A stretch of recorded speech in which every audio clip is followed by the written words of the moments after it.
Assalamualaikum warahmatullahi wabarakatuh. Segala puji dan syukur selalu kita panjatkan kehadirat Allah Rabbul Jalin. Selawat dan salam kita tujukan keharibaan junjungan kita Nabi Muhammad Sallallahu Alaihi Wasallam. Salam juga kita sampaikan kepada seluruh anbiya, aulia dan wali-wali Allah serta kepada guru-guru yang membimbing kita. Dalam kesempatan ini izinkan kami membacakan manaqib singkat seorang waliullah dan juga pahlawan kemerdekaan. Beliau adalah yang bernama Pangeran Antasari.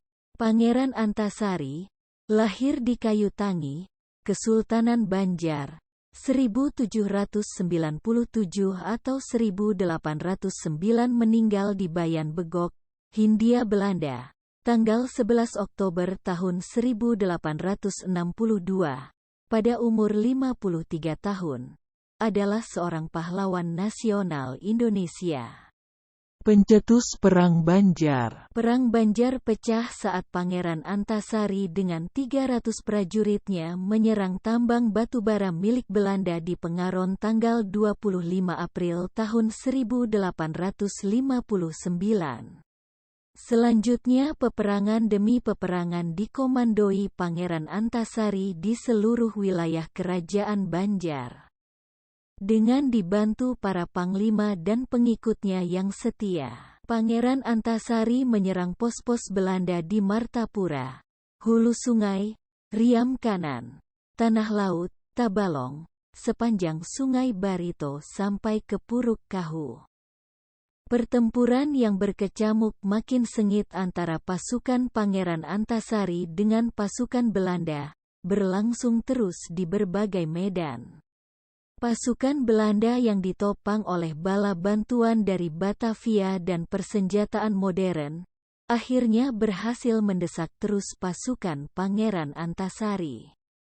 Dan akhirnya Pangeran Antasari memindahkan pusat benteng pertahanannya di Muara Teweh.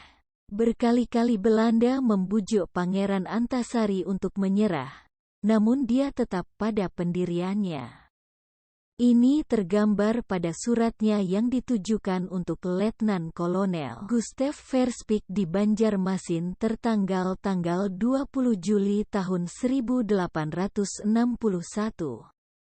Dengan tegas kami terangkan kepada Tuan, kami tidak setuju terhadap usul minta ampun dan kami berjuang terus menuntut hak pusaka, kemerdekaan. Dalam peperangan, Belanda pernah menawarkan hadiah kepada siapapun yang mampu menangkap dan membunuh Pangeran Antasari dengan imbalan 10.000 gulden. Namun sampai perang selesai tidak seorang pun mau menerima tawaran ini.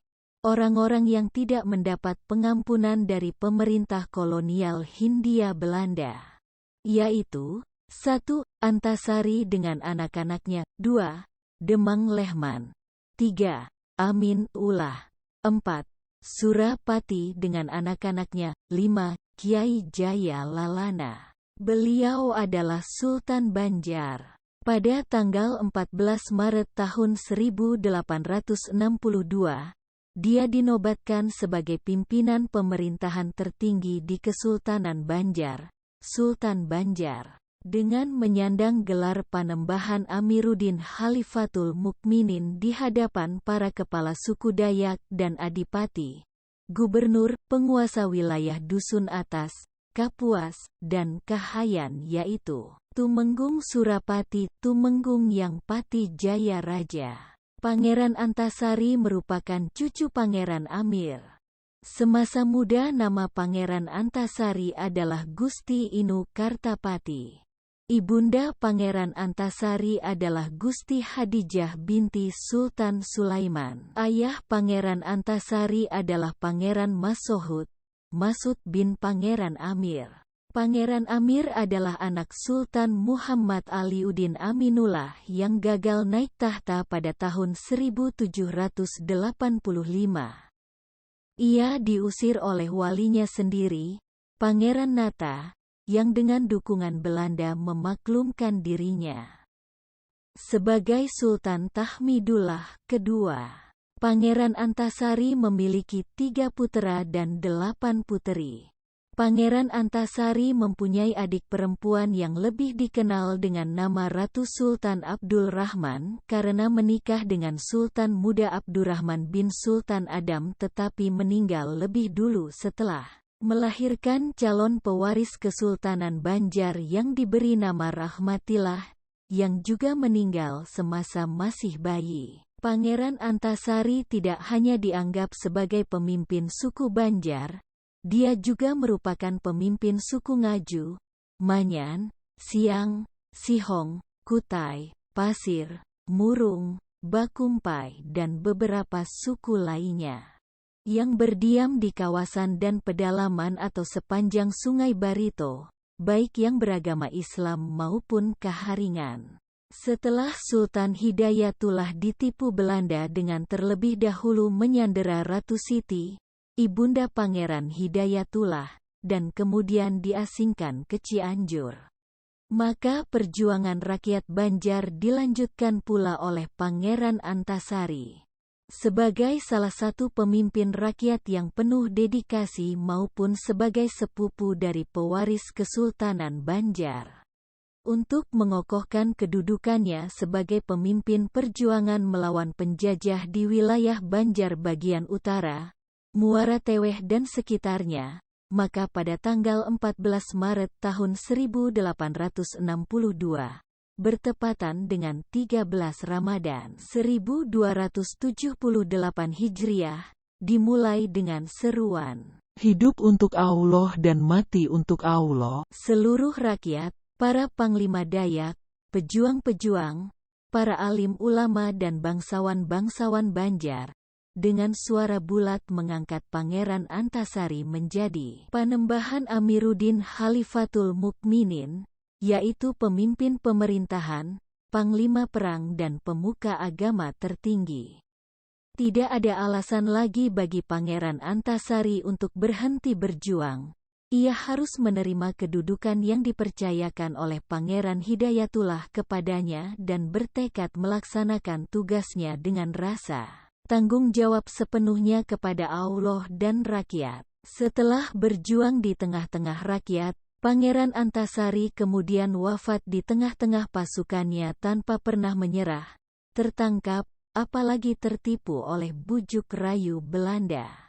Pada tanggal 11 Oktober tahun 1862 di tanah Kampung Bayan Begok, Sampirang, dalam usia lebih kurang 53 tahun. Menjelang wafatnya, dia terkena sakit paru-paru dan cacar yang dideritanya setelah terjadinya pertempuran di bawah kaki Bukit Bagantung, Tundakan. Perjuangannya dilanjutkan oleh puteranya yang bernama Muhammad Seman. Di lain waktu kita akan ulas perjuangan Pangeran Muhammad Seman ini. Setelah terkubur selama lebih kurang 91 tahun di daerah hulu Sungai Barito, atas keinginan Banjar dan persetujuan keluarga, pada tanggal 11 November tahun 1958 dilakukan pengangkatan kerangka Pangeran Antasari. Kemudian kerangka ini dimakamkan kembali di Taman Makam Perang Banjar, Kelurahan Surgi Mufti, Banjarmasin. Pangeran Antasari telah dianugerahi gelar sebagai pahlawan nasional. Nama Antasari diabadikan pada Korem 101 Antasari dan julukan untuk Kalimantan Selatan yaitu Bumi Antasari. Kemudian untuk lebih mengenalkan Pangeran Antasari kepada masyarakat nasional, pemerintah melalui Bank Indonesia, BI, telah mencetak dan mengabadikan nama dan gambar Pangeran Antasari dalam uang kertas nominal Rp2.000. Demikian kisah singkat perjalanan Pangeran Antasari. Bila ada kesalahan dan khilaf, kami mohon ampun maaf, minta halal minta ridho. Wassalamualaikum warahmatullahi wabarakatuh.